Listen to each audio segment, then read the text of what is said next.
And dahil nga sa palaging pag-aalaga ko sa kanila, ayan, nagbulaklak na sila ulit.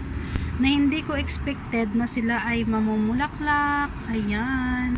So, 'di ba ang ganda kapag ang alaga mo ay namumulaklak, na-amaze ka rin. Yung isa, guys, ayan, na talagang napakaganda niya. Ayun pa yung isa, guys. O, 'di ba? Nakaka-amaze din kapag sila ay namumulaklak ng napakaganda.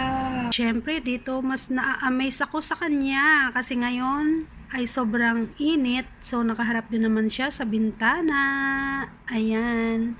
O, 'di ba ang ganda lang kapag ganito ang halaman mo sa loob ng bahay. 'Di ba? Ang cute lang talaga niya. Pre, ayan naman si Bonsai.